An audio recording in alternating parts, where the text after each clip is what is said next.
Good morning. I'd like to, happy Mother's Day, first of all. I'd like to dedicate this class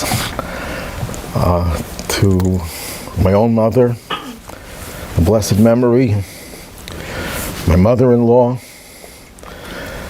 Mrs. Sheila Bernstein, whose son is on the Zoom, and to all the other mothers and who are no longer here with us, and Tibodol Chaim Tovim, the mother of my children, of our children, and all the other mothers here, and wherever they may be.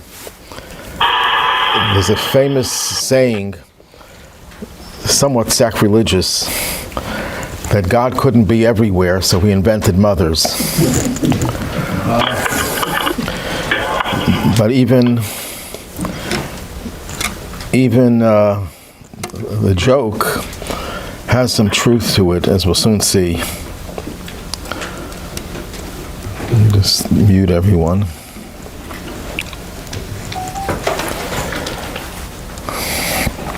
You know, America likes to have a day a year for some cause.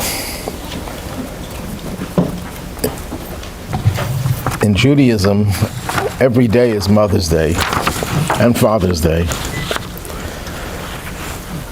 It's not just once a year.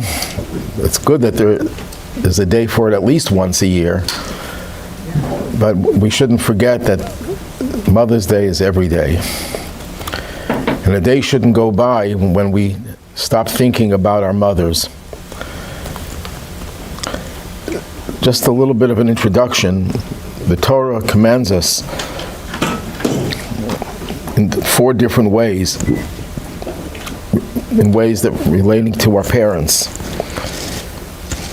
There's the commandment to honor father and mother, to revere or respect father and mother, not to injure them, and not to curse them. Injuring and cursing a parent is a capital crime in Judaism. But the other mitzvahs, the commandment to honor and fear or revere, are no less important.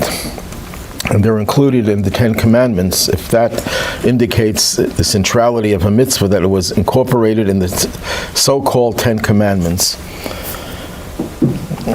The Talmud considers it to be the most difficult mitzvah to fulfill properly, and for which we deserve the greatest reward. It was what? A long life. Long life is one of the rewards. The Talmud illustrates how difficult it is to fulfill this mitzvah properly. That the Rabbi Yochanan, one of the leading rabbis in Israel, he said the following: "Happy is he who has not seen them." Rabbi Yochanan's father died when his mother conceived him, and his mother died when she bore him. In other words, he was trying to illustrate by saying an exaggerated statement that happy is a person who never had parents, because when he realized how difficult it is to treat parents with proper respect and to fulfill our obligations to our parents, and he realized that, how daunting it is, how intimidating it is, he said, happy is the person who never had to have that challenge. He didn't mean, I'm rejoicing, I'm dancing because I don't have parents. But he meant to say, it's such an awesome responsibility. And another sage, Abaye, was known famously for being an orphan. His name, Abaye, actually is an acronym for 4 words. The Asher B'cha Yerucham Yasom, the orphans find compassion with you, God. It's a biblical phrase.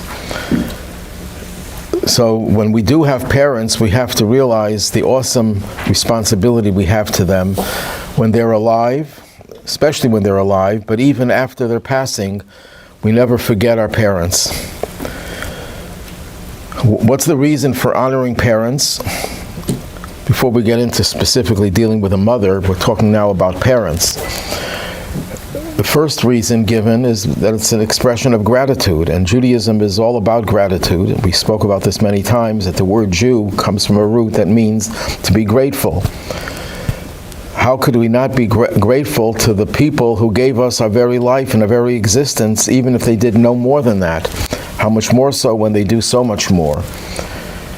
Of course, I'm sure someone's going to be asking, what about abusive parents? Parents who fail miserably in their role as parents and who harm the children, who cause problems for the children. That's a very touching and very delicate issue. And the Talmud has a story of a certain mother who was crazy, and it was very unhealthy for her to be with her next to her son, who was a great rabbi.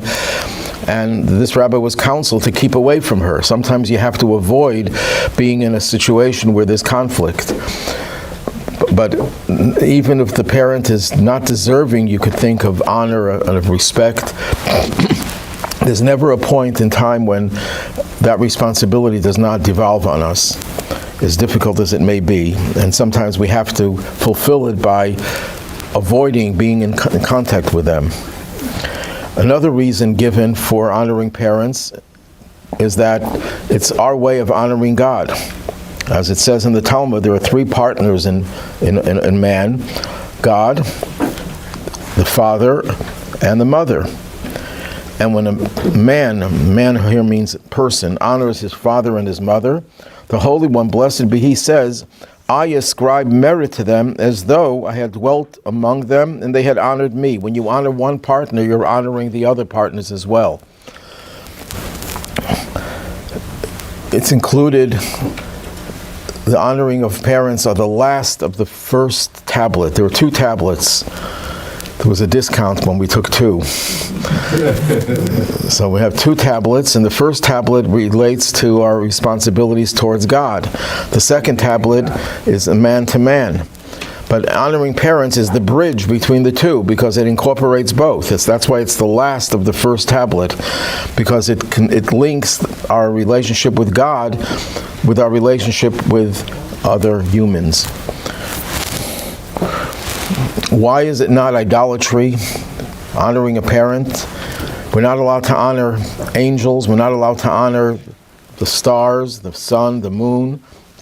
The original word for idol worshippers that the Talmud always uses is Ovdei Kochavim Umazalos, the worshippers of stars and constellations. Even though they're instruments of God that bring us life, without the sun, wouldn't be here, of course. So why shouldn't we honor them? And the answer is because they don't have any power of their own. They're God's instruments. You don't honor the hammer for building a house. You honor the carpenter who built the house with the hammer. But when it comes to parents, parents are different. Parents have free choice. They're not just natural forces that God created to be the instruments for His energy. They choose to be parents. They choose to get married. They choose to have children. And they choose to raise the children and to do the right things, as we do with all the other mitzvahs, all the other commandments. So when someone does something right, you have an obligation to show respect and gratitude. The same reason is given why we have to respect Torah scholars, why do we have to respect people who have done good things, because they are products of their free choice. They are not instruments. So this is, in general, father and mother. What are the obligations? So the Talmud says, when it says fear, that's in yesterday's Torah reading. We read, Ish imo v'aviv tiro. Every person should fear his mother and father. Now the word fear is the English translation of the word yira. Yira in Hebrew has many different translations and many different nuances. It means fear, it can mean respect, it can mean reverence and awe. All these different shades of meaning are incorporated in the one Hebrew word yira. So if it means fear, that you're literally afraid of your parent punishing you, then that's a very poor relationship, obviously, but it is required if that's the only thing that'll get you to do the right thing. Same thing with the fear of God. Fear of God doesn't only mean afraid of God's retribution if you don't do the right thing. It also means respect, means reverence, and so on. So what is fear? What does that mean? How do you show fear or respect? That the child must neither stand in his father's place, nor sit in his place, nor contradict his words, nor tip the scales against him. Actually, that's what that means, tipping the scales. If there's two people are arguing about a certain matter of Torah, you shouldn't get butt in and say, I agree with you, or with you, as if to say that you're on the same footing as your father or mother. So, in other words, fear means don't be disrespectful. What does honor mean? Honor means you have to be proactive, providing them with food and drink, if they so need, to clothe them and cover them, and take them where they have to go, in or out. In other words, take care of their needs. That's the way you show honor. And as I mentioned in an earlier class, honor, in Hebrew, the word is used as kabed, which is related to the word kaved, which means difficult, heavy. You have to appreciate the heaviness of your parents, the weight that they carry, the importance that is associated to them. How do you show someone that you appreciate them? You show appreciation by giving them something. That means you got something from them that's weighty, that's valuable, and you're reciprocating. The Talmud tells a story that Rabbi Yehuda Hanasi, the editor and compiler of the Mishnah, who said the following: it is revealed and known to him who decreed, and the world came into existence, that's another way of saying God, that a son honors his mother more than his father, because she sways, I'm going to soon explain what that means, because she sways him by words. Therefore, the Holy and Blessed be He placed the honor of the father before that of the mother, which I'll soon explain. It is revealed and known to him who decreed, and the world came into existence, that a son reveres his father more than his mother, because he teaches him Torah. Therefore, the Holy One, blessed be He, put the fear or the reverence of the mother before that of the father. In other words, the Torah wants to tell us that we have to treat father and mother equally. With the same obligations we have for one, we have for the other. So how does the Torah tell you that both are equal? It could have just said that. It could have said, treat them equally, but the Torah doesn't do it that way. The Torah does it in an interesting way. When it comes to fear or reverence, it's naturally for a child to have more respect and more fear of a father than a mother. Of course, there are exceptions to every rule, but that's generally the reason given, and it's one of many reasons, is the father is usually the one who teaches the child Torah, gives the formal training of what's right and what's wrong, and commands a certain amount of respect. So the Torah wanted us not to think, well, that means I only have to have reverence or respect for my father, not for my mother. So what does the Torah put first? Mother. Yesterday's Torah reading, Ish imo v'aviv, a person should revere his mother and his father. Lest you should think that the mother is not as important as the father in that regard, the Torah says, no, you have to treat your mother no less than the father. When it comes to honoring, wanting to show, expressing your care for your parents because they do so much for you, it's in generally the nature of children to feel closer to their mothers, because their mothers are the ones who nurture them constantly giving. The fathers are usually out in the farms and tilling the soil, working in the office, and hardly sees the children. Sometimes they don't see the child at all. The mother is with the child traditionally. Of course, there are exceptions to every rule. And in that way, the mother commands a certain additional amount of affection and honor.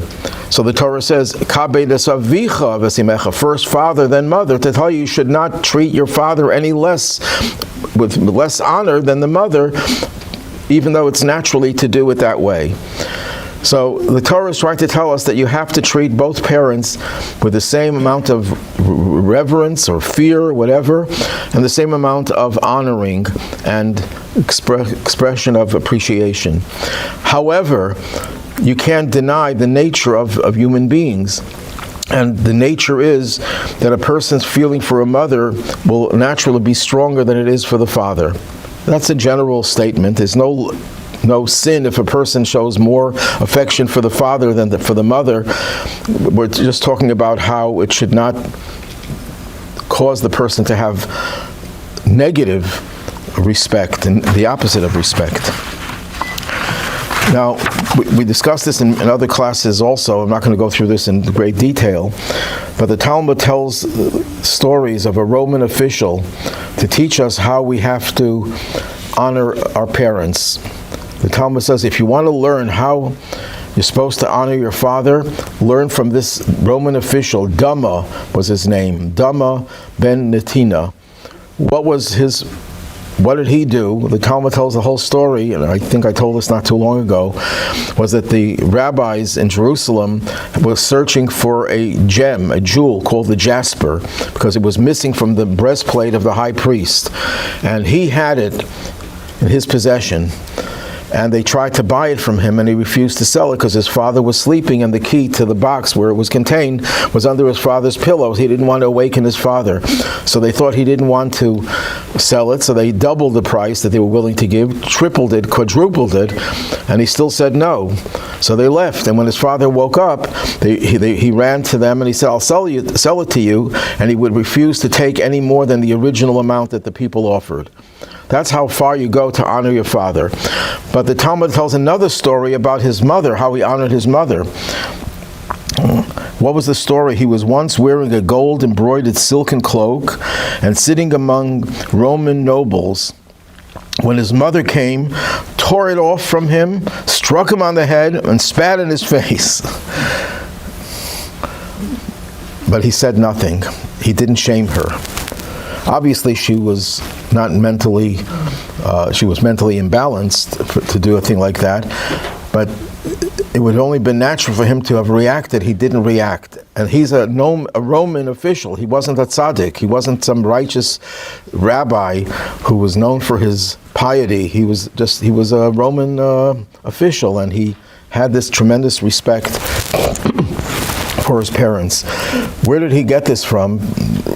The Romans were considered to be descendants of Esau. And Esau's lone virtue that the Torah indicates was that he had respect for his parents. And I guess the Romans inherited that, and to this day I think Italians are known for close ties with their parents, which is one of the virtues that we have to learn. It says you should accept the truth from whoever it is that possesses it, and the Talmud says we learn the lessons from this Roman.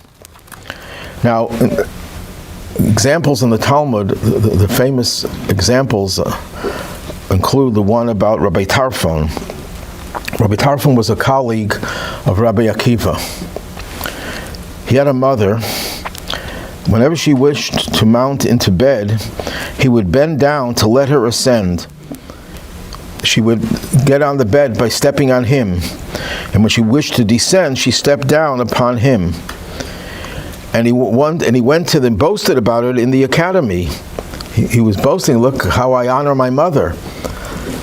Said they to him, they means the rabbis of the academy, said to him, you have not yet reached half the honor that you should show for your mother.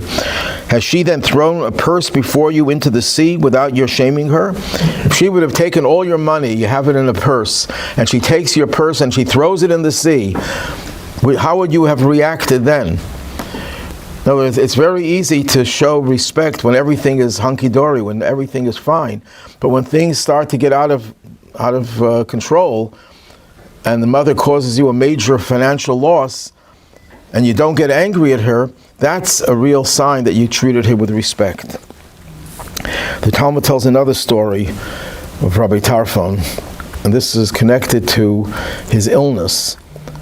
when he was very seriously ill, the mother came to the academy to ask the rabbis to pray for him, and she said, you know what kind of what respect he has for me, what honor he gives me? Once my sandals buckle broke and I couldn't walk outside on the sandals, he put his hands on the ground so I should walk on his hands into the house rather than walking on the dirt with my bare feet. So you know what the rabbi said to her? He said he didn't even do half of what he should have been doing for you. Why were they trying to disparage what he did? It's not because rabbis don't like to disparage everything that everyone does, but he was trying to tell his mother, don't think your son did everything and he no longer has a reason to live because he fulfilled every mitzvah. He still has a long way to go. Never tell a person that you've done all that you can possibly do. Nothing more is expected of you, because if you do that, you're telling God, this person doesn't have to be here anymore. He fulfilled his mission and it's time for him to leave. No, we always recognize, it says in the Talmud, you're never supposed to say the full praise of a person in his presence. So the simple meaning is, when you're speaking to a person directly, don't praise them to the hilt. Don't say everything about them. When you're talking to other people, you could say everything. But a deeper understanding is that never say the full praise of a person when they're alive, because it's not the full praise. If you want it to be considered full praise, then the person no longer has a reason to be here. Isn't there a teaching Rabbi shared with me a long time ago that in the three partners of creation, Mother, Father, and God, that the small element of prophecy enters the sense of a named child, because the vibrational quality of the name determines the destiny.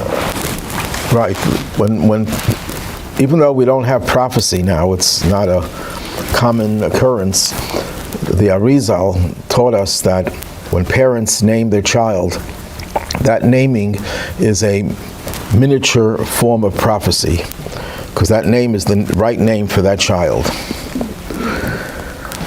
Now, here's a very important teaching. Rabbi Yoseph, when he would hear his mother's footsteps, he would say, I will arise before the approaching Shechina. Shechina is the Hebrew word for the divine presence that dwells in us, dwells in our world. So when he heard his mother's footsteps coming, he said, I'm going to stand up because the divine presence is coming. So that's what I meant when I said before that joke about God couldn't be everywhere, so he invented mothers. A mother is a manifestation of God's presence in this world. She is the Shechina. Didn't say this about his father. I'm sure he had respect for his father, but he didn't say, when I hear my father's footsteps, I will arise because the Shechina is coming. He said it for his mother, because the mother has a much greater role in bringing the presence of God into the home, into the world, which is really the essence of what distinguishes a mother from a father. One of the things that distinguishes. Some of the things that are said about the mother, and these are things that the Rebbe would emphasize over and over again. I have to confess that I went to AI and I asked AI, could you tell me the things that the Rebbe said about mothers? And within 2 seconds, it gave me a whole list of things. I'm sure it's not a comprehensive list. As brilliant as AI is, it's still not perfect. And these are things that the Rebbe would quote. They're not necessarily the Rebbe's own ideas, but these are ideas that he constantly would quote and constantly emphasize. And mothers are referred to as akeret habayit. The words akeret habayit are translated either as the foundation or the mainstay of the home. The Hebrew word akeret is related to the word ikar, the main thing, the essential thing. She's the essence of the home. They play a primary role in shaping the moral and spiritual fabric of the world. Men, fathers do that? Oh, sure, everyone could do that, but it's mostly the mothers. And their influence is not just emotional or practical. There's more love, there's more feeling that mothers express than fathers. and they're more down to earth and more practical, but it's more than that. It's also spiritual and foundational. It establishes the foundation of the home. They create an environment, and they're also the primary builder of the Jewish future. You know, there's stories told about people in the Southwest and in Central and South America who still have some vestiges of Jewish tradition. They'll light candles Friday in the basement. They don't even know why they're doing it, but they're doing that. And the reason that they even have that vestige is because when the Inquisition in Spain occurred and you were not allowed to be Jewish anymore, Jewish education more or less ceased for all intents and purposes. The little bit of Jewish education that still remained was what the mothers did in their homes with their children. And one of the things was lighting candles. So if you want to see the perpetuation of Judaism, of Jewish life, it has to come through the mothers. It only comes through the mothers. Mothers instill yirat shamayim, awe of heaven. The fathers can tell the kids a lot of things about what they're supposed to do, but who instills the feelings of awe, of love to do a mitzvah? In Jewish pride, the mothers are much more involved in that than the fathers. And the Rebbe would emphasize the importance of even very small acts, like a mother lighting Shabbat candles with her daughter. That is deeply formative and spiritually impactful. The Rebbe instituted a custom, which was a custom that existed in the past. According to Jewish law, if you have a family in the home, the mother is the one who lights the Shabbat candles, and that's it. The father doesn't have to light. The mother lights for everyone, and including for the kids. But the Rebbe restored a custom that existed in the past but was neglected because maybe we couldn't afford to have every girl light Shabbos candles. It was too expensive. For whatever the reason was, the Rebbe wanted every little Jewish girl, even 3-year-olds or even younger, if they're able to do it, to light candles together with their mother. And you know, there are always critics for everything that any good that anyone does. People would say, what's the big deal? You know, so the Rebbe was trying to say it is a big deal. Little things like this have tremendous significance. Little symbols, little gestures should never be underestimated. And the Rebbe's philosophy, this applied in many other areas of life. And just one example comes to mind. Somebody, a very wealthy person, said to the Rebbe, I want to give big money. When he said big money, we're talking about probably hundreds of thousands of dollars for a major effort of whatever it is, but a major thing.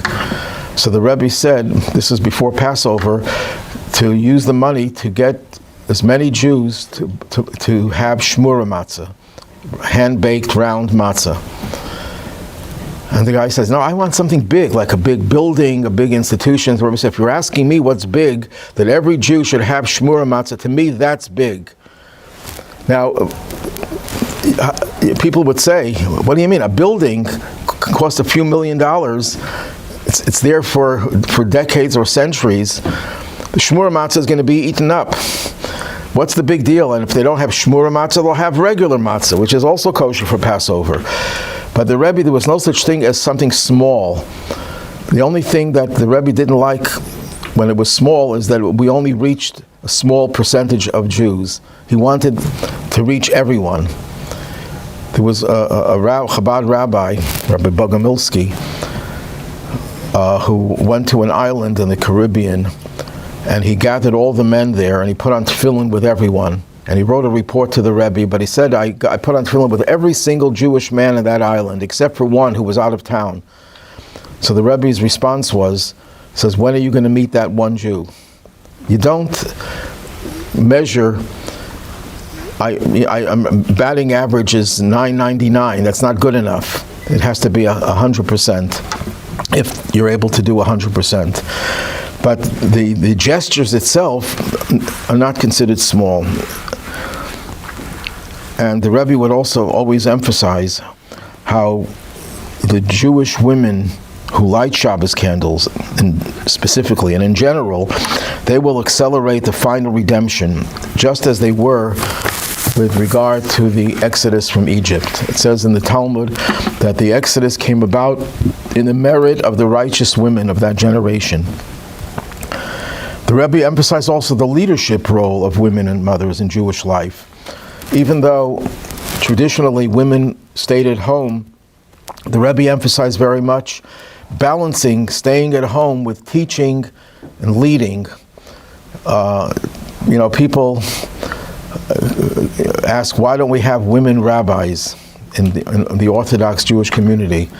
Well, in Chabad, the women are as much involved in doing rabbinic things as the men without the title rabbi, because every Chabad woman is a co-equal partner with her husband in spreading Judaism. And it's the Rebbe who encouraged the women to be involved in leadership. The Rebbe would also focus on the mother's prayers that have a tremendous impact. When a woman lights the Shabbos candles and she prays as she's lighting the Shabbos candles, that has tremendous power. And he would advise people, this is what AI tells me, I don't know of any actual stories, but he would advise people to seek the blessing of their mothers, recognizing their special spiritual sensitivity. I don't believe AI made it up, but I don't know of any, I'm not aware of that. Now, I want to focus on 3 mitzvahs that are unique to women. There's a misnomer that men have 613 mitzvahs, and women have 3. That's the most distorted statement. And I heard this when I was teaching at UB. I had a student who wrote a paper, and he wrote the paper together with the rabbi of his temple. And that's what he wrote in that paper, that women only have 3 mitzvahs, men have 613. That's nonsense. Women have most of the 613. They're exempted from a handful of mitzvahs. The misunderstanding, I think, comes from the idea that there's a separation between the husband and the wife. So, I mean, there may be different roles, but it's the same thing. So when the husband performs something, the wife... No, the misunderstanding came about because we always focus on 3 mitzvahs that women have. Yeah. But it's not that women only have 3. It means of the 613, there are 3 special mitzvahs that women have a greater role in than men. Yeah. Even though men are also included in those 3, which makes the women's role even more pronounced, that even though men also have this obligation, men have an obligation to light Shabbos candles if there's no woman in the home. It's an outright obligation. But women were given the special responsibility to light the Shabbos candles. Men are just as much obligated as women to separate challah. Challah, literally that means when you bake bread, you separate a piece of dough and you burn that piece of dough, which is a reminder of the mitzvah of challah, which in the days of old, we would have to give that piece of dough to the kohen, to the priest, and that would sanctify the food, which by extension includes keeping kosher. Keeping kosher is just as much a man's obligation as a woman's, but women have a special role in that. And the third mitzvah is the mitzvah of mikvah, ritual purity. That is a mitzvah that applies to men and women, but women were given a special role in the fulfillment of that mitzvah. What is that, and where do we get these 3 mitzvahs from? I mean, they're mentioned in the Torah, obviously, but the first mention of them, the hint to them, is in the story of Isaac marrying Rivka. What does it say in the Torah? That when Yitzchak meets Rivka, he brought her into his home, and he married her, and he was comforted for the loss of his mother. So the Midrash tells us what exactly was going on, what comforted him, and what made him want to marry Rivka. Just because Eliezer, the servant, found a nice woman, but why would he be attracted to her? What was so special about her? Yes, she was beautiful, that's for sure, but there must have been something more. So the Midrash tells us that there were 3 things that happened in Sarah's tent. When Sarah, her mother-in-law, was alive, there were 3 miracles that happened. Number one, when she lit a candle before Shabbat, so that's the first time we see a reference to lighting Shabbos candles. Even before the Torah was given, her candles would burn all week long, like the Hanukkah miracle, all week long, and she would extinguish them the next week and rekindle them. When she passed away, that ceased. That was it. When Abraham lit the Shabbos candles, it lasted as long as a candle would, or if it was oil, as long as the oil would last. No miracle happened. The second miracle was that when she baked bread, there was a blessing in her dough. No matter how much flour and water she put, it would always expand, and there was always much more than what she put in there. When Sarah died, that miracle ceased. And the third thing was that there was a cloud that hovered over her tent. And where do we find a cloud hovering over a tent as a symbol of God's presence? We find that in the 40 years that the Jews were in the desert, there was a special cloud that was representative of God's presence. When Abraham went to offer Isaac, how did he know that this was the right place? There was a cloud hovering over the mountain, and he knew that was the place that he had to go for the offering of Isaac. So what does that indicate? That this was a very, very pure home that was pure, that God would feel comfortable dwelling in it. When Sarah died, that miracle ceased. The cloud disappeared. Even though Abraham was a nice guy. I mean, he was one of the most important people in all of Jewish history and most spiritual people. But those 3 miracles didn't occur in his lifetime until Yitzchak married Rivka. When Yitzchak married Rivka and brought her into the home, all of a sudden those 3 miracles resumed. That's what comforted him after the loss of his mother, because he knew that there was something special about his mother. So what do we glean from this? That the role of the mother is threefold. And that makes her unique. She brings light into the home, not just physical light. Physical light is a representation of spiritual light. She brings holiness into the home. The blessing in the challah was a symbol of the holiness, that the bread was sanctified.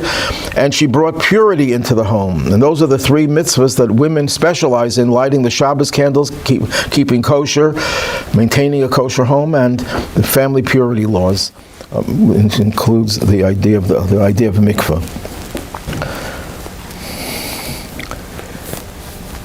Just some stories. We were privileged for how many years? From 1948, I think, until 1964, to have the Rebbe's mother living in America, not too far from the center of Chabad. Every day, 365 days a year, the Rebbe would go visit his mother. Now, the Rebbe was the most busy person in the world. I don't know anyone who was busier than the Rebbe. The Rebbe got correspondence on a daily basis. They say anywhere from 400 to 1,000 letters. And he opened all his own letters. And he managed hundreds of institutions. He taught thousands and thousands of hours of Torah interpretation. He was extremely busy. And yet every day he would go to his mother for 15 minutes and he would serve her a cup of tea. And when he walked out, he made sure that he would never show his back to his mother. So he didn't want to make it conspicuous. So he would straighten out something in a bookcase. He would find ways of walking out backwards that he wouldn't have to show his back to his mother. And his mother once said that since the day he became bar mitzvah, I never saw his back. So even as a child, he was extremely careful about that. The Rebbe's devotion to his mother was incredible. But here's a story, an incredible story. I told the story several times in the past, but it bears repeating. There was a Jew from Antwerp, my daughter-in-law knows who that is, who was from another Hasidic group. He had never been to the Rebbe before, but he was in America on business, and it was Purim. He decided he'd like to see how the Chabad Rebbe conducts his service or whatever on Purim. And the Rebbe had a farbrengen, a Chassidic gathering. It usually lasted about 6 hours. Mostly the Rebbe talking and then interspersed with singing and saying l'chaim. And as the Rebbe finished, it's like 2 a.m. or later, the Rebbe walks out and he's flanked by his secretaries, the other rabbis. And he, in his Hasidic group, it's traditional for people to shake the hands of the Rebbe. Chabad does not have that custom. We don't shake the Rebbe's hands. We keep a distance out of respect. But anyhow, he was used to shaking hands. So when the Rebbe was passing by, he stretched out his hand, and one of the Rebbe's aides gave him a dirty look, like the Rebbe has just spent 6 hours speaking, and it's 2 a.m. Don't bother the Rebbe.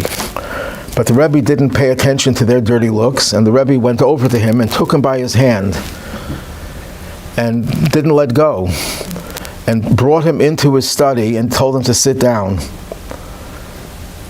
And he didn't understand what the Rebbe was doing. The Rebbe never saw him before. He never corresponded to the Rebbe. There was no connection whatsoever. This is the first time. And the Rebbe then took a key, he opened up a file, and he took out a letter. And the letter was a letter that this man's mother wrote to the Rebbe. This man's mother was dying of cancer, and she writes to the Rebbe that I know what's going to happen, and I accepted it, but I want to make sure that my children are raised. I don't remember the exact details, but she's asking for her children. And even though she was not a follower of Chabad, somehow she asked the Rebbe if he could look after and bless her children. He never saw that letter. He never even knew that his mother wrote that letter. How the Rebbe knew that just meeting someone randomly to take him into his study and show him this letter, it's your guess. It's no better than my guess. No worse than my guess. But he asked the Rebbe if he could keep the letter. And here's the stunning part of the story. The Rebbe said no. Maybe he let him copy it. I'm sure, I don't know if I think there were copy machines in those days. This is probably in the 1960s and 1970s. There were copy machines then. But the Rebbe wouldn't give him the original for sure. So he said, why? So the Rebbe says, because every Yom Kippur, the Rebbe would bless the students before the Kol Nidre, and then the Rebbe would go into his study for a few minutes, and then he would come and join the services. No one knew what the Rebbe was doing in those few minutes, because he was already dressed with his talis and his kittel, ready to go to services. So he would bless the students, and then he would go into his study for a few minutes. And the Rebbe says, every Yom Kippur I read that letter before I go down to services. What I think the Rebbe was saying is that when we plead to God as our mother, not just as our father, as our mother who cares for every child in a way that is unique. And by reading this letter, I'm invoking that very powerful divine power of the mother to plead for her children on Yom Kippur.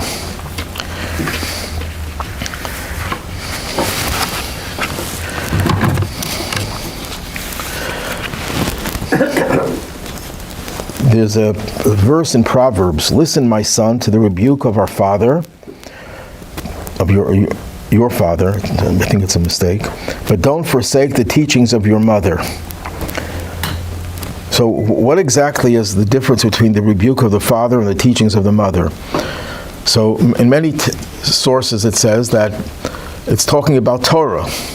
Torah is compared to the father, the teachings of the father, and the teachings of the mother. What's the difference? The teachings of the father are based on the written Torah, biblical literature, where God is expressing his desire, dictating to us, do this, don't do this. Very rigid, dictating commandments to us. But then there's the oral Torah. The oral Torah takes the Torah and expands on it and applies it to different situations and discovers the deeper meaning of the commandments, how to apply them, when to do what has to be done, when you're not supposed to do what you're not supposed to be done. It's a living, dynamic force. The written Torah is static. It's intended to be static. You can't add to Genesis. Someone will say, you know what? I want to take the Midrash about Joseph and his brothers and add it to the narrative in the Sefer Torah. You do that, you invalidate the Sefer Torah. You can't add a single letter. Some will say, grammatically, it might sound better if I add a letter or add a word. You do that, it's no longer a kosher Torah.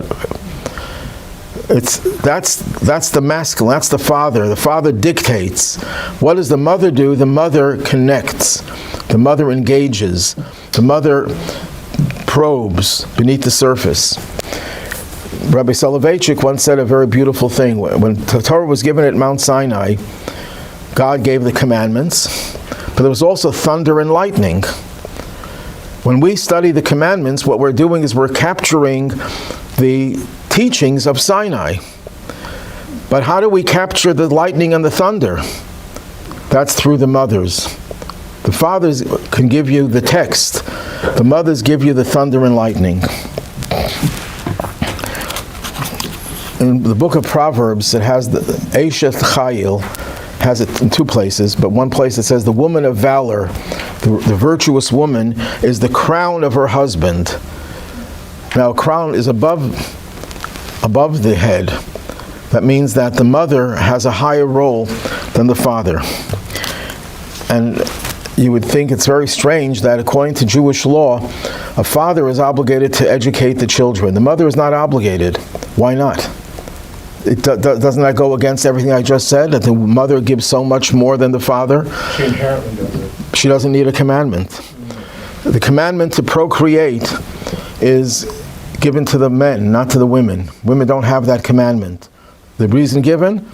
Because that's natural, a motherly instinct, that women don't need to be commanded. The same way women don't have to be commanded to educate their children. That comes naturally. And you only need a commandment when it's not something that you would do naturally. Who is a Jew? It's dependent on the mother, not the father. There are those who distort history and say that was an invention of the Middle Ages when women were violated, and the only way you would know you would only know the mother, you wouldn't know the father. So they changed it from patrilineal to matrilineal. I mean, it's like saying that the earth is flat. The Talmud discusses matrilineal lineage and says it's biblical. So, but why is it that? Because the essence of the person's identity is given to us by our mothers. The changes, the nuances, Kohen, Levi, Yisrael, that comes from the father. Which tribe you're from, but the essence of who you are, of your identity, that is determined by the mother. In Kabbalah, in Jewish mysticism, we have, when you talk about the intellectual properties, there are three intellectual properties: Chachma, Binah, and Das. This is what, the acronym for that is Chabad. What is Chabad based on? It's based on the intellectual approach to understanding God and His relationship with us. But there are three, and we have those three traits in us. And they are called mothers, fathers and mothers, because when you have intellect, you can create emotions. If you study a subject and you study how good something is, it'll develop a sense of love or fear, or whatever emotion, from the understanding. But in understanding itself, there are three steps. The first step is Chachma. That's the conceptual knowledge. You have a concept. People who are Chachma people are creative, intellectually creative people. They can think of new ideas. But even if you're not creative, if you take a concept and you embrace it, your chachma is functioning. Bina comes from a root which means to build, to expand, to elaborate. Bina is breaking the idea down into its component parts. It's taking the conceptual idea and making it understandable. Elaboration, elucidation. It's no longer just a concept. It's reality now. Das is where you attach yourself to the idea. But we're not going to go into Das right now. Chachma and Binah. Chachma is considered to be the father of your emotions. The father contributes the seed. And Binah is the feminine, is the mother of emotions, which she gestates the seed and produces the offspring, which are the emotions. The Talmud says the reason why a woman becomes an adult a year before a man, her bat mitzvah is at the age of 12, boys become bar mitzvah at the age of 13, because Binah Yetzera Nitna Be'isha. Women were endowed with greater Binah. We all have the power of Chachma, we all have the power of Binah, but the feminine have a greater ratio of Binah than to Chachma. Men have a greater ratio of Chachma to Binah. Men are not very good at taking an idea and deducing from that idea and applying it to something else. Women are much better than that. Women are able to take an idea and translate it into a whole sophisticated construct. Women could take an idea and make it concrete.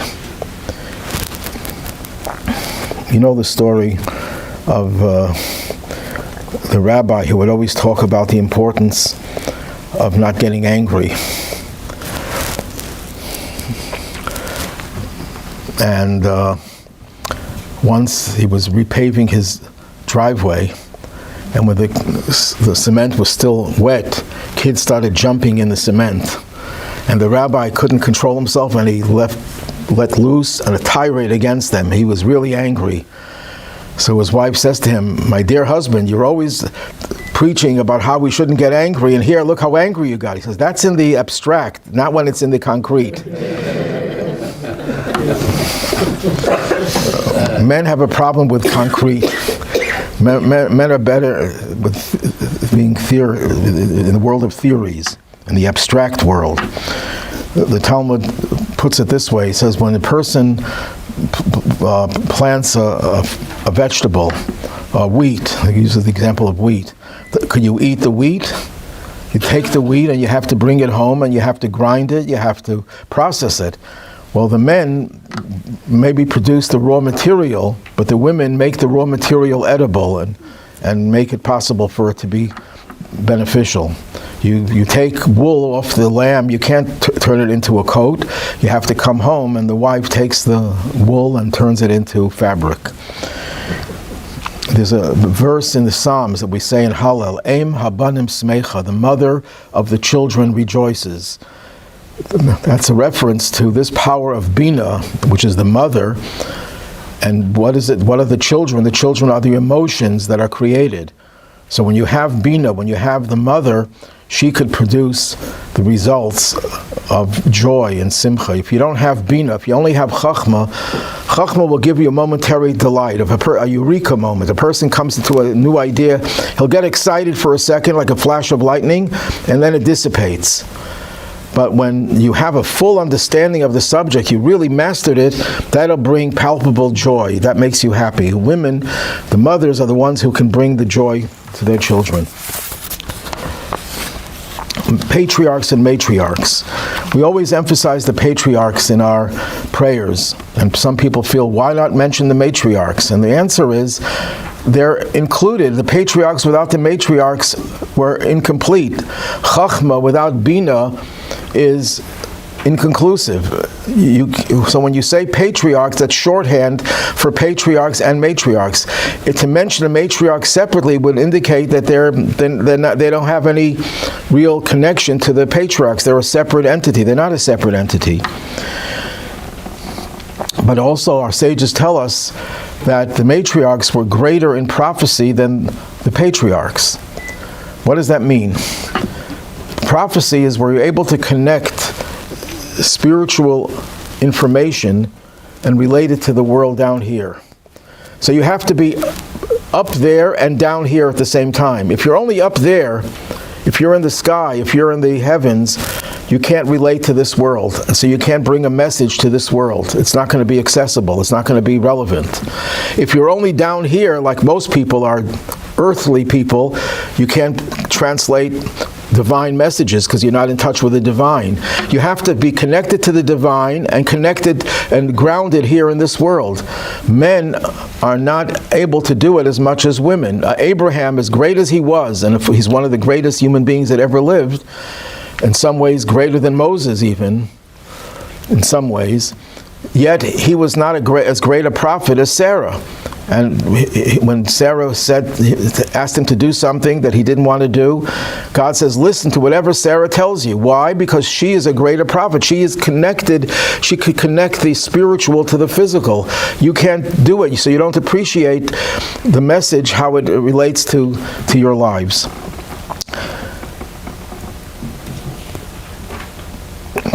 It says when Mashiach comes, the feminine will dominate the masculine, which means that the feminine qualities of grounding the spiritual will become much more pronounced.